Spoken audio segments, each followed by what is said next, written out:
విశాఖలో అర్ధరాత్రి దుండుగులు చెలరేగిపోయారు. విజయనగరం జిల్లా బంటుమిల్లి తహసీల్దార్ రమణయ్యను ఇనుప రాడ్డులతో తలపై కొట్టి పరారయ్యారు దుండుగులు. కొమ్మాదిలోని తహసీల్దార్ రమణయ్య నివసిస్తున్న అపార్ట్మెంట్ లోకి చొరబడి ఆయనపై దాడి చేశారు. వాచ్మెన్ గట్టిగా కేకలు వేయడంతో ఆ దుండుగులు అక్కడి నుంచి పరారయ్యారు. వెంటనే తహసీల్దార్ ను అపోలో హాస్పిటల్ కు తరలించగా చికిత్స పొందుతూ మరణించినట్టుగా తెలుస్తోంది. ఘటనపై కేసు నమోదు చేసిన పోలీసులు దర్యాప్తు చేపట్టారు. తహసీల్దార్ రామణయ్యకు భార్య, 2 పిల్లలు ఉన్నారు. రామణయ్య సొంత ఊరు శ్రీకాకుళం జిల్లా నందిగామ మండలం దిమ్మిలాడ గ్రామం. విధుల్లో చేరి 10 ఏళ్లవుతుంది. డిప్యూటీ తహసీల్దార్ కలెక్టరేట్ లో ఏవోగా విధులు నిర్వహించారు. వజ్రపు కొత్తూరు, పద్మనాభం, విశాఖ రూరల్, చిన్నగదిలి మండలాల్లో ఎంఆర్ఓగా రమణయ్య పనిచేశారు. ఎన్నికల నేపథ్యంలో 2 రోజుల క్రితం విజయనగరం జిల్లా బంటుపల్లికి బదిలీ అయ్యారు. మొదటి రోజు విధులకు హాజరై రాత్రి 8 గంటల సమయంలో ఇంటికి రమణయ్య చేరుకున్నారు. రాత్రి సుమారు 10 గంటల 15 నిమిషాల సమయంలో ఫోన్ రావడంతో ఫ్లాట్ నుంచి తహసీల్దార్ కిందకి వచ్చారు.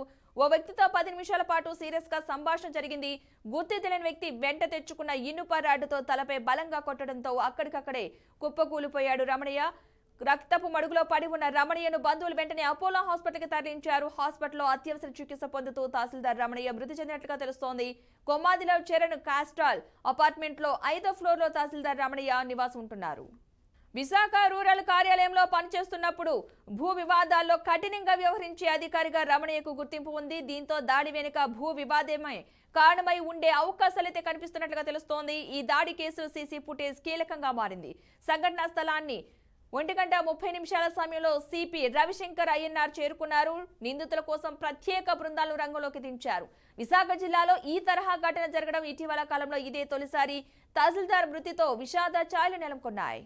రాత్రి జరిగిన సంఘటన, ఒక మండల మెజిస్ట్రేటు, ఎంఆర్ఓ స్థాయిలో ఉన్న ఒక అధికారి, మరి నగరం నడిపడ్డది కూడా మధురవాడ లాంటి ప్రాంతంలో ఎప్పుడూ జనసమ్మతి ఉండేది.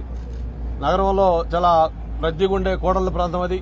అటువంటి దగ్గర దట్టు ఏదో ఇండివిజువల్ గా ఎక్కడో దూరంగా ఉన్న ఒంటరిగా ఉన్న ఇళ్లు కూడా కాదు, అపార్ట్మెంట్లో కొంతమంది వ్యక్తులు అర్ధరాత్రి 10-11 గంటల్లో ప్రవేశించి అతి దారుణంగా ఇనుప రాడ్లతో కొట్టి అతన్ని చనిపోవడానికి కారకులయ్యారంటే ఒక ప్రశాంతతకు మారిపేరుకున్న నగరం ఈరోజు ఒక నేర రాజధానిగా ఈరోజు విశాఖపట్నం తయారవుతుందని చెప్పడానికి ఎవరు కూడా సంకోచించట్లేదు.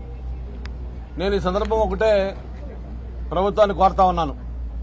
ఏదో పెద్దవాళ్ళు చెప్తారు, చిన్నప్పుడే కానీ ఆ మందల చుట్టూ దొంగ తయారయ్యేవాడు కాదు అని ఆ తల్లి చెప్పిన సామెతలాగా ఆ రోజు ఒక ఎంపీ కుటుంబం కిడ్నాప్ అయినప్పుడు కనీసం ముఖ్యమంత్రి స్థాయిలో దాని మీద సమీక్ష చేసి దానికి మూలాలేంటి, ఎందుకు జరిగింది, ఇది ఎవరో ఇన్వాల్వ్ అయ్యారు, దీనికి ఏమి రెమెడీస్ తీసుకోవాలని మీరు కొంచెం సీరియస్ తీసుకుంటే మళ్లీ ఇటువంటి సంఘటనలు రిపీట్ అయి ఉండేవి కాదు.